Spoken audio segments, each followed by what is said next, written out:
જય હિન્દ મિત્રો, આર્મી વાળાના જે પરિવાર છે, ગરીબ પરિવાર છે, એની ઉપર બુટલેગરો દ્વારા જે દારૂ પીને ભાઈ ઘરે આવીને મારવામાં આવ્યા છે. ભાઈ ભાવનગરની આકુવાડાની ઘટના છે, જ્યાં આર્મી વાળો પરિવાર છે, બિચારા 2-3 દિવસથી ખાધું નથી ભાઈ. અને બીજું તો જે આ બુટલેગરો છે, દારૂના ધંધા કરે છે, વ્યાજ નું વટાવવું કરે છે, અને બીજું તો પોલીસ વાળાને હપ્તા આપે છે ભાઈ. એટલે પોલીસ વાળા બિચારા ગરીબ લોકોની છે FIR નથી લેતા. ભાવનગરના એસપી તો સારામાં સારા જ છે, પરંતુ જો આ ગરીબની વેદના સમજો. આ બિચારી છોકરી 2 વર્ષની છે, આના મમ્મીને પણ મારવામાં આવે છે ભાઈ. ઓલો દારૂ પી ગયેલો હતો ભાઈ, તમને હું વિડીયો પણ દેખાડીશ. તમે આ વિડીયો જુઓ પેલા તો.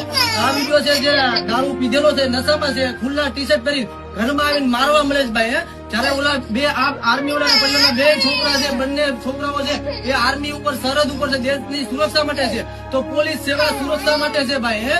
તો આવા બુટલેગરોને વ્યાજ વટાવને પકડવામાં આવે એવી વિનંતી છે. તો આપણે બેન, આ બેન પાસે આપણે થોડાક રિવ્યુ લઈએ કે તમારી સાથે શું થયું છે બેન.